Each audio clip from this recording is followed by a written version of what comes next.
Before we settle in, take a second to subscribe to Dogaholic. Give this video a like, and tell me in the comments your dog's name and one habit they do that you've never fully understood. Maybe it's the way they stare at you when the house goes quiet. Maybe it's how they follow you from room to room. Or how they seem to know when your heart feels heavy before you even say a word. Around here, we don't talk about dogs like they're just pets in the background of human life. We talk about them as emotional beings, as loyal witnesses to our routines, our moods, our silences, and our storms. And if you've ever looked into your dog's eyes and felt like there was something deeper there, something unspoken, something ancient, something beautifully loyal, then you are absolutely in the right place. Hey everyone, grab a seat on the porch. The sun is just starting to dip behind the tree line, and out here, things have a way of getting quiet enough that you can finally hear what's really being said. My dog is lying at my feet, her head resting on her paws, watching the shadows stretch across the yard. To most people, it's just a dog resting, just a peaceful moment at the end of the day. But if you've lived closely with a dog long enough, you start to realize that these quiet moments are never really empty. They are full of information, full of feeling, full of a kind of communication that doesn't use words, but still says everything that matters. And that's what I want to talk about today. The silent conversation happening between you and your best friend. The one that unfolds every single day in glances, pauses, body posture, breathing, movement, and trust. It is a conversation most dog owners are participating in constantly, but very few are truly hearing. And hidden inside that silent dialogue are messages we miss, signals we misread, and habits we repeat without realizing they may be quietly wearing down the very bond we believe is unbreakable. I've spent years studying canine behavior, not only through books, studies, and experts, but by living side by side with dogs and paying attention to what changes when humans slow down enough to actually observe. And one of the hardest truths to accept is this. We often love our dogs in a very human way. We assume that what feels natural, affectionate, or corrective to us must surely feel the same to them. But dogs do not experience the world the way we do. They do not speak our emotional language automatically. They are constantly adapting to us, trying to interpret our tone, our speed, our tension, our inconsistency, and our energy. And when we fail to meet them where they are, we can accidentally create confusion where we meant to give love, fear where we meant to teach, and distance where we thought we were building closeness. The truth is, our dogs are talking to us all the time, not with words, but with the tilt of an ear, the tension in a muzzle, the shift of weight from one paw to another, the rhythm of a tail, the way they hold their breath in an uncertain moment, or the way they exhale when they finally feel safe again. They are reading us just as carefully as we are supposed to be reading them. And if we never learn to speak their language, we risk pushing them away without even realizing it. Not dramatically, not all at once, but quietly, gradually, in the little moments that shape trust over time. So let's go deep today. Let's pull back the curtain on the things we do every day that might be hurting our dogs' hearts. And more importantly, how we can flip the script to build a partnership rooted in trust, emotional safety, and a whole lot of joy. Because the goal is not simply to have a dog that obeys us. The goal is to have a dog that feels secure with us, a dog that trusts our presence, a dog that doesn't just live in our home, but feels at peace in our company. 1. The acoustic storm. Why yelling fails the heart.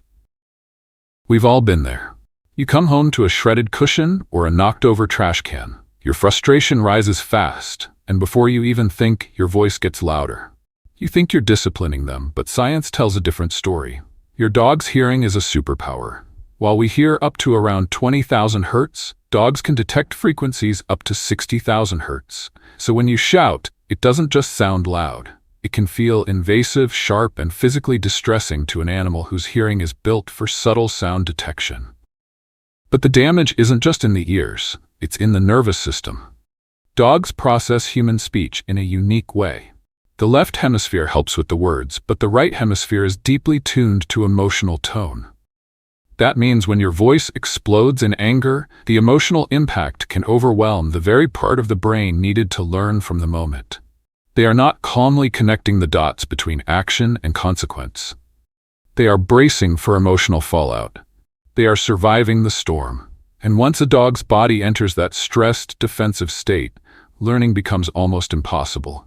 What they remember is not the lesson. What they remember is how unsafe you felt in that moment. Question for the comments. Have you ever noticed your dog shutting down when voices get loud, even if the yelling wasn't directed at them? What did their body language look like?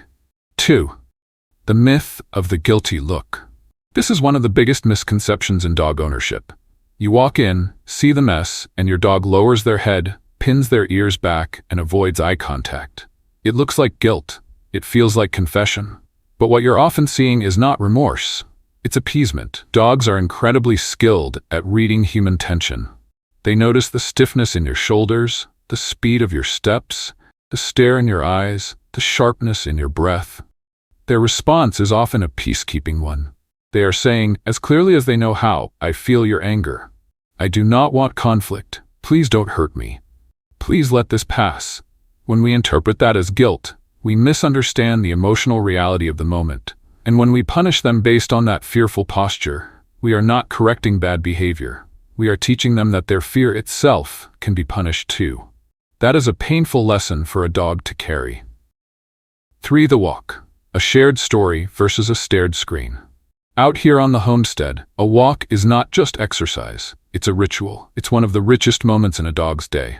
But in so many places, especially in busy neighborhoods and crowded cities, I see the same thing over and over. An owner with a leash in one hand and a phone in the other, scrolling through messages while the dog is trying to investigate the world. To us, the walk may be routine. To them, it is discovery. Every patch of grass contains information. Every scent is an update. Every corner tells a story about who passed by, who was anxious, who was healthy, who lingered, who ran. Sniffing is not wasted time for a dog. It is how they orient themselves in the world. And when we rush them, pull them away from every interesting smell, or mentally disappear into a screen, we reduce what could be a bonding ritual into a task to check off. Try this for 10 minutes. No phone, no distractions, no mental drifting. Just walk with your dog and be with your dog. When they look back at you, meet their eyes. When they pause, notice why. Presence is powerful. A dog that feels seen becomes more connected, more responsive, and more secure. 4. The hug trap. When love feels like a lock. This one can be hard for people to hear because hugs mean tenderness to us. They mean closeness, comfort, reassurance. But in canine body language, wrapping limbs around another body can feel more like restraint than affection. Many dogs tolerate hugs because they trust us, not because hugging feels naturally good to them. And tolerance is not the same as comfort. If you look closely, you'll often catch the whispers of stress. Lip licking, yawning, turning the head away, freezing slightly, or showing that crescent of white in the eye people call whale eye. These are not random quirks. They are quiet signals that the dog is managing discomfort the best way they can. Loving a dog well means respecting the form of affection that makes sense to them. Sometimes that means gentle touch, shared space, calm companionship, or simply allowing them freedom of movement rather than enclosing them in what feels to them like a trap. Question for the comments. Next time someone hugs your dog, what do you notice first? Relaxation or tension? 5.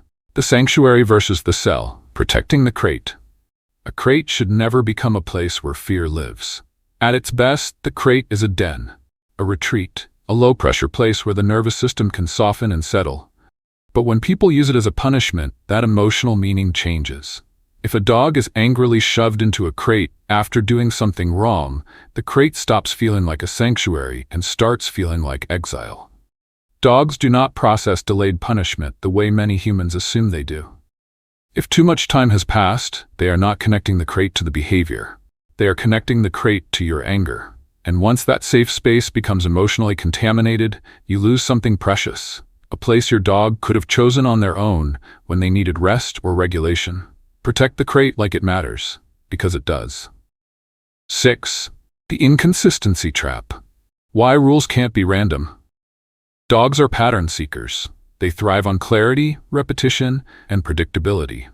A rule that changes based on your mood, schedule, clothes, guests, or stress level is not a rule to a dog. It is chaos. If jumping is adorable when you're relaxed, but unacceptable when you're tired, dressed nicely, or in a hurry, your dog isn't learning the behavior itself is wrong. They're learning that you are unpredictable, and unpredictability creates anxiety. A dog that cannot confidently anticipate your reaction becomes more vigilant, not more balanced. Over time, they may begin hesitating, second-guessing, or living in a mild but chronic state of uncertainty. Consistency is kindness. It gives a dog the emotional stability they need to succeed. The ladder of aggression. Respecting the whispers. One of the most dangerous mistakes dog owners make is punishing a growl. A growl is not betrayal. It is not a moral failure. It is communication. Dogs usually do not leap straight to aggression. They climb a ladder. First come the whispers. Looking away, lip-licking, tension in the face, moving off, freezing, avoiding touch. If those signs are ignored, the signals get louder, stiffening, baring teeth, growling. If we punish the growl, we are not removing discomfort. We are only teaching the dog not to warn us next time. That is how people end up saying a dog bit out of nowhere, when in reality the dog had been speaking all along. A growl is information. It deserves respect, not retaliation. 8. Pushing away their love. And then there are the small moments, the ones that seem harmless. You walk in carrying groceries, and your dog rushes forward, overflowing with joy, and you push them away. You're on a call, distracted, tired, busy, stressed, overstimulated. It happens. We all do it. But to a dog, greeting is not a small thing. Reunion matters deeply to social animals. The way we respond in those moments shapes how emotionally safe it feels to approach us. If affection repeatedly meets irritation, the dog may slowly become less expressive, less hopeful, less eager to connect. Not because their love disappeared, but because they learned it does not always land safely. Take the 5 seconds when you can. Bend down. Breathe with them. Touch them gently. Let the reunion be real. Those seconds add up to a life. The road home. Building a life with a dog is not about dominance. It is not about becoming an alpha, controlling every interaction, or winning some invisible contest of authority. That old framework has damaged the way too many people understand dogs. Real partnership is quieter than that, stronger than that. It is built on safety, clarity, fairness, and emotional presence. Every time you choose a soft tone over a yell, every time you notice the whisper of stress before it becomes a shout, every time you offer consistency instead of confusion, you are building trust. And trust is the real foundation of everything we say we want with our dogs. Better behavior, better responsiveness, better connection, better peace in the home. It all begins there. My dog has just shifted her weight beside me and let out that long, deep, settle sigh. The kind of sigh that says the world feels okay right now, that she can rest, that she doesn't have to be on alert, that she feels safe in this moment, in this place, with me. And honestly, that may be the most beautiful thing a dog can ever say. If this video spoke to your heart, subscribe to Dogaholic, like this video, and share it with another dog lover who truly wants to understand what their dog has been trying to say all along. And now I want to hear from you. Which of these habits hit closest to home? Was there a moment recently when you realized you may have been misreading your dog's silent language? Tell me in the comments, because the more we share, the more dogs get understood, and the more gently we learn to love them in the language they actually need. Stay present, stay kind, keep listening to what they aren't saying, and give your dog an extra gentle moment from me tonight.